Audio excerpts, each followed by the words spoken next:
New moon in Cancer, 21, 22 degrees on the 14th of July, 9:44 Greenwich Mean Time. Preparing to move on to our next chapters and our better selves. In the lead up to this new moon, there are some big energy shifts. This feeling in itself is a big release of tension. But perhaps it's a little akin to being in triathlon. We finished the running challenge, now we're about to embark on a different flavour of challenge with a mega swim. There's a freshness at experiencing different energies, however, and relief that the old ones feel behind us. New enthusiasm and hope for the road ahead. Chiron has moved out of Aries into Taurus, Jupiter has moved out of Cancer into Leo, and Mars has moved into Gemini. Mercury retrograding in Cancer has brought a welcome simmer-down effect to our emotional selves, with the movement of Jupiter out of Cancer also assisting this. The signatures of Jupiter in Leo and Mars in Gemini conjunct Uranus are very well expressed through the fact that the World Cup and Wimbledon tennis are on. They have a flavour of sporting lightness and fun and collective unity.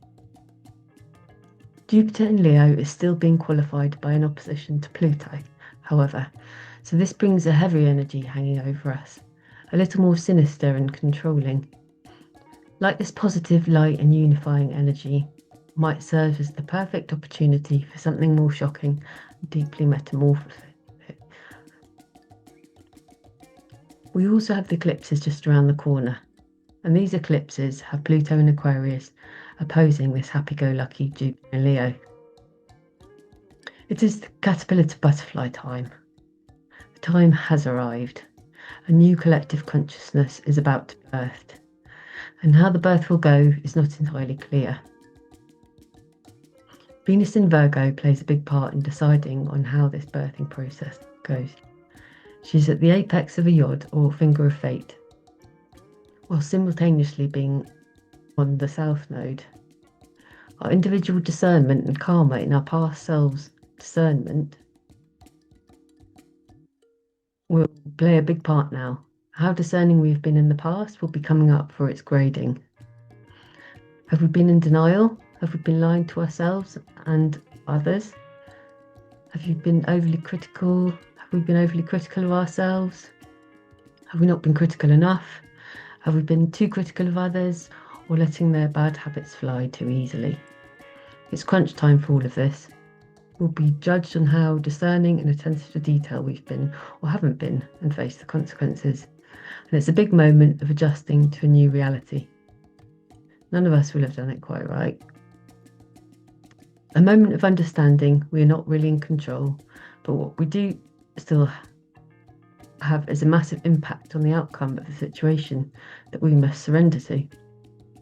Like the moment of birth, it is clearly a bigger force than ourselves that creates this new life, but it's also our choices at play too about how this higher power takes shape. We must now face the consequences of our past decisions. Each of us has made different ones, so each will experience this moment according to their quality of their discernment and efforts. Everyone will be in a mode and period of adjustment, flavoured by Venus in Virgo, humility in our values. Pluto in Aquarius and Neptune in Aries will be humbling us all now. We all got it a little wrong. No one will be able to say to another, I was right and you were wrong. We were all wrong. None of us entirely right. And isn't that a relief? Because, as my favourite saying and sentiment goes, there is nothing higher than humility. There is no way to enlightenment and freedom without humility. If you want to become a hero, you must become a zero. And there's another important related theme to highlight here.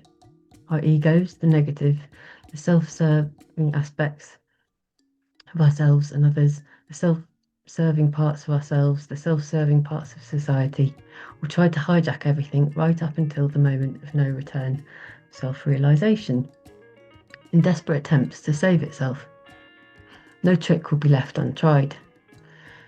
Be aware of this and do your best just to stand back and observe how this works in ourselves, in the inner and outer world. This is one of the most helpful tools in counteracting the ego's desperate attempt to save itself. when faced with its dissolution, not buying into it, whatever it is saying. Just observe. Just observe. It will surely pass, leaving hopefully only what is truly worth possessing, our truest versions of selves. May all beings be happy and peaceful.